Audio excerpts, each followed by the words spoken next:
What is up? What is going on, everybody? I am back with the Mariners post-game recap. Before I get started, as always, the shameless plug.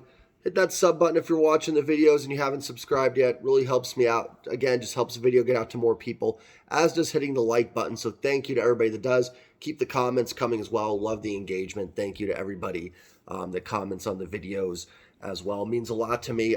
Starting to get a little more views on these, so just appreciate the engagement, the watching, and the subs and the likes and everything from everybody. So thank you. The Mariners lose to the Rangers today, 16-6. Kind of got a hand from the start and just kept going south. And the Mariners dropped the first two games of the series. They're back to 500. It's not back to square one, because square one implies that everybody else would be around 500 as well. The Mariners are slipping. They're 8.5 games behind Texas, I believe now. I think they're 4.5 or 5 back of the wild card. An ugly series so far in Texas. I'm not going to rant as much as yesterday. Yesterday was so frustrating because it felt very winnable. Today felt like a rookie pitcher making his debut, and the rest just kind of got out of hand. So obviously the big story today was Bryan making his major league debut for the Mariners, replacing Marco Gonzalez, who goes on the injured list with forearm tightness. Last two Mariners pitchers that had the forearm tightness were Robbie Ray and Easton McGee. That has not quite worked. Unfortunately, I shouldn't say it's quite worked out. Those guys have had season-ending injuries, so hopefully Marco's is not season-ending. I do think it's a good lesson, as we saw Wu struggle today, that Marco might not be as bad as some people think he is. I've always said Marco's a perfectly acceptable back-end starter, and it sucks that he's hurt. I don't think that's good for the Mariners. That is not good news that a decent pitcher for them is hopefully not out for too long, but we'll see what ends up happening. I actually thought Bryan was okay. He only went 2 innings, gave up 6 runs. I know that looks really bad, but there's a couple things I liked. We know he can throw strikes. We saw that. The stuff was good. He was touching 98 at some points. I think the biggest concern, or the thing that Wu struggled with, there was just too many 2-strike pitches that were middle. A little bit what we talked about, a lot of similarities to what we criticized with Matt Brash. The stuff looked there, just the command wasn't great from Wu. Now, he threw strikes, so I know, and that's where command comes in. Command is not always just walks versus not walks. It's quality pitches and where they're thrown. Wu threw strikes. It was just almost too many strikes. There was not a lot of 2-strike pitches that were just outside, on the outside corner to kind of, entice pitchers and swing through. It all seemed middle. Even the first 2 pitches of the game, he gave up the double to Simeon and the single to Seager. You can't throw get-me-over fastballs in the major leagues, Bryan. You know what I mean? Like, it's just not going to work. At AAA and AA, that can work, and pitchers might take it.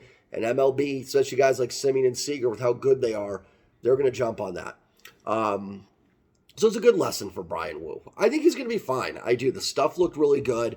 I think once he gets a little better command of some of those 2-strike pitches and realize you're going to have to bury some pitches in the dirt. And maybe that's on Tom Murphy as well. Maybe he doesn't know Bryan Wu as well, so you're not really sure what to have him throw.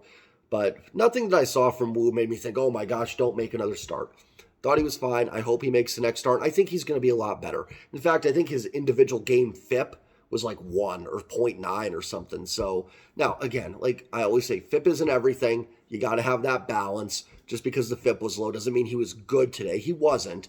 But I do think it goes to show that, it wasn't just a disaster. There were some positives to take away. And I think Bryan will be okay. I actually did, like I said, I didn't come away unimpressed from his start. I see a guy with really good stuff. I love his delivery. It's very easy. And I think it makes that 97, 98.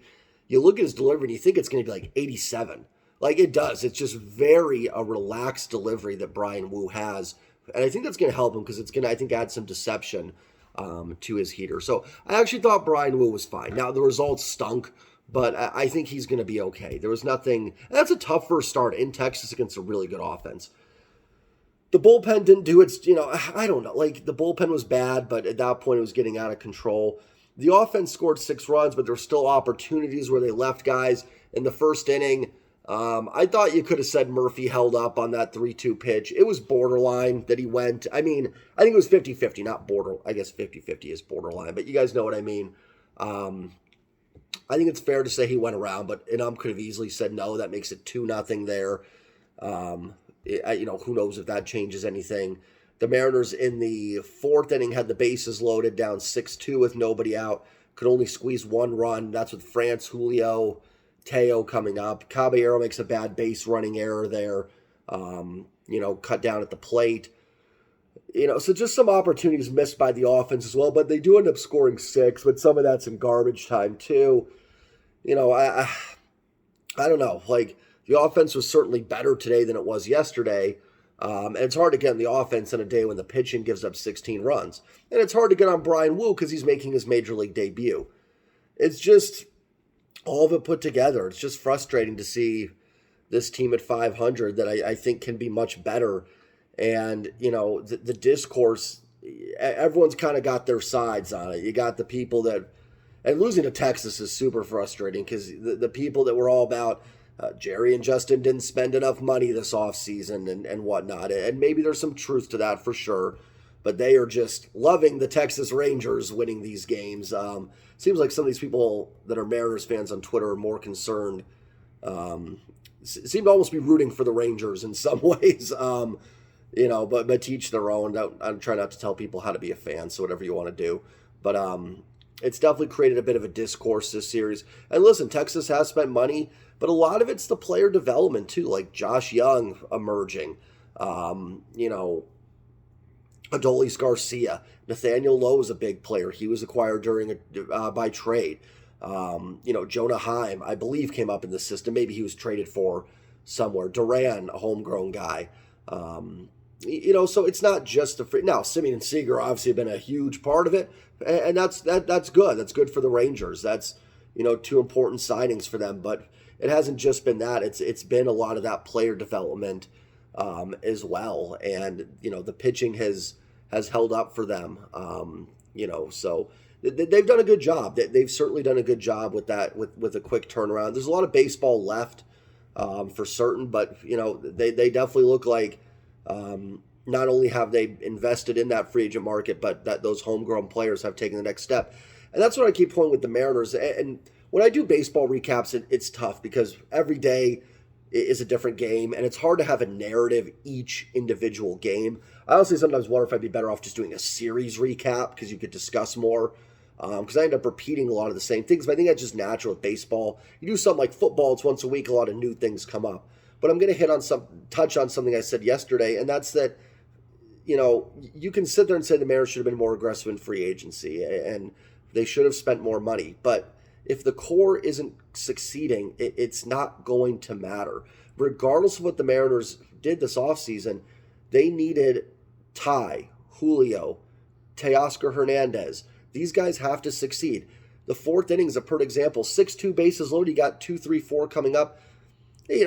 Obviously not every time you're going to score a bunch of runs, but that's a spot where you want to get that game tied. Ty, Julio, and Teo, someone there needs to get a big hit. Whether it's the grand slam, whether it's, a double into the gap, somebody there has to come with. Now Teo didn't get a chance to bat because the Caballero kind of boneheaded base running, but it's just a spot where they've got to come through. Ty strikes out. Julio avoids a double play but with his speed. Someone's got to put one into the gap there. You do. And, listen, Texas trying to get outs too. I get that. It's not that, I'm not saying it's easy to do that, but that's how the good teams win. Their core has to come through. And there's no signing the Mariners would have made in the offseason that would have done anything for that inning if Ty, Julio, and Teo, I feel bad throwing Teo in there. He didn't really get the at-bat. He was on 2 strikes, so who knows what would have happened. But if they're not going to come through, it's not going to matter. You know what I mean? Like, it's not just about spending the money, and that's fine. And again, I've sat here and said I think the Mariners probably should have added another bat. I think there was hope they would add kind of a DH type. But even there, it probably, Carlos Santana, and I feel like I'm broken record talking about this yesterday, would that have really, moved the needle that much? I don't know. Like, better than what they have now, but it's got to come from the core. Kelenic had a nice game, had a walk and an RBI singles. The Mariners took the lead early. I mean, they chased Andrew Haney in the fourth inning. kind of a weird game because in some regards the offense was decent, in other regards it wasn't. I don't know. Caballero had a decent game. Kind of an odd one to talk about. Like, obviously, just a blowout. They were destroyed. But just, not much to really dive into on these. It's tough. It's just getting a point. Team needs to find a way to get some wins here. Hopefully Bryce Miller can get him going tomorrow. It's not going to be easy with Eovaldi on the mound for Texas. He's been so good this season. So it's going to be a tough one tomorrow for the Mariners. And, you don't want to see him dip below 500 again. I really hoped when they got back above 500 that was going to be it and we wouldn't see this team back below 500 for the season. They got to 3 games above, but this team just hasn't competed against teams with winning records. They've beaten up on the bad teams, but man, have they won a series against a winning team? Like, I'm sure they have, but I'm trying to think. They did win a series against Houston. They did do that. St. Louis isn't a winning team. God, was Houston the only one? I'm sure it's not. Maybe it is. Maybe it is. But it's just been tough. Like, they've not, this team should be able to break even against winning teams. Like, I don't think they're that much worse than Texas. I don't think they're that much worse than the Yankees. But it's just been kind of a rough stretch here. And not only has the offense been struggling, the pitching's been lit up a little bit. And I think the pitching's going to be fine. I'm not worried about it. I still think it's the strength of this team. But you now are relying on a lot of young guys here. Bryce Miller is only making his 6th start tomorrow. Like this, and now he's been around. Like, I'm not saying Bryce Miller's going to be figured out. He might be just fine, but this guy in his first major league season, it's going to be hard to ask him to give you, more than 100, 150 solid innings without having him wear out. Kirby's in his first full year. Logan's the second longest tenured starter right now, and this is only his 2nd full season in the bigs. Bryan Wu, if Marco's going to be out for a while, is going to have to be a big part of this, and it's his first start. So you've got 2 pitchers in the rotation with combined 7 starts, and that's not on anybody in the front office, guys. That's not on anybody. Like, they've possibly lost 2 pitchers in their rotation. I don't know about Marco yet, but for an extended period of time. We know Robbie Ray's out for the year. And, we'll see what happens with Marco. And you can say, Texas spent on pitchers. And they did, but so did the Mariners with Robbie Ray. And unfortunately, Robbie got hurt. And outside of DeGrom, the Texas free agent acquisitions have stayed healthy. So, there's not much you can do about that. It just happens sometimes. So, that kind of is what it is. But the Mariners have a lot of youngsters in the rotation they're relying on now. I'm not giving up. I know I sound a little more somber in this video. It was just kind of a rough game to sit through. I missed the first half, it being at work, but I was still kind of watching on my phone. Just kind of a tough game. And this is kind of the first time it's felt like they may just not catch Texas. I don't know. Like, even if you do think Texas is going to come back to the pack a little bit, like the Mariners are, 9.5 games back of Texas? 8.5? I think they're 8.5 back. I mean, that's a lot. Like, even if it's like Oakland, Oakland's a bad example because Oakland's just so bad. But who's a team like the White Sox that are maybe they're bad, but they're normal bad? Like, if you were 8.5 games behind them, that's going to take a lot to catch them. You know what I mean? Like, it's not going to be easy because they're still going to win some games in there. So even if you don't think, and I'm not comparing Texas to the White Sox, my point is though, even if you think Texas is going to come back, it's going to be hard to catch them. So we'll see. Hopefully the Mariners can salvage a game tomorrow. I mean, if you're going to win one, win the last game of a series. Always makes it a little more tolerable. It's not going to get easier either. San Diego is a talented team that's not playing all that hot. The Angels are tough too. I said this was going to be a tough road trip. And that's why I said I was okay with 4-4. And that means you're going to have to go 4-2 the rest of the way. So, it's got to start tomorrow with getting this turned around and finding a way to get a W over Texas if they can. Because if not, it's a struggle right now. I would suggest this kind of time of the year, just enjoy baseball. Hopefully this team gets it back going. I still have some hopes. Certainly this pitching is good enough. And I do think the offense is better than this. I think they're going to go through a stretch when they get hot. But, man, it's been a disappointment. It's not so much about who they haven't signed. It's about who they have not producing. I think we have a tendency to want to look at management and blame it. That's fine. Listen, if I've always said it, like, no matter what, some blame goes on coaching and management if a team is not good. I've said about the Seahawks, like, I'm a huge Pete Carroll defender, but yeah, to an extent, like, if they're not good, like, Pete obviously has to own that. It is his team. So yeah, the team's 500 and they're falling behind. Yeah, so Jerry, Justin, Scott deserves some criticism. I'm sitting here saying, nope, they don't deserve any, just free ride. Like, no, the team is not performing, and maybe there's something they should have seen or something. But my point is more, like, sometimes it's okay to blame the players. Like, Teoscar Hernandez, like, should be better. I'm kind of picking on him here, but, like, he needs to be a guy that can step up in a big spot and hit that 3-run home run to bust a game open. He just hasn't really done that. Colton Wong should not be the worst player in baseball. So it's just all those things. Julio could be playing better still. So, I don't know if that necessarily falls on Jared, just falls on some of these guys not producing, kind of a perfect storm of players struggling. So hopefully they can bounce back tomorrow. I'll be here for the post-game recap as always. Not going anywhere. Doesn't matter what happens to this team. I'll still make the videos. So hopefully they can bounce back tomorrow with Bryce Miller on the hill. Again, I thought Bryan Wu was okay. Like, the results were bad. I think he's going to be fine.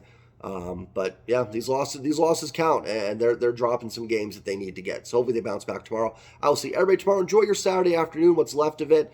Enjoy time with family, friends, whatever you're doing on a weekend. Don't let the Mariners stress you out too much. And I'll see everybody tomorrow. As always, go M's, and I hope everybody has a great Saturday. Peace.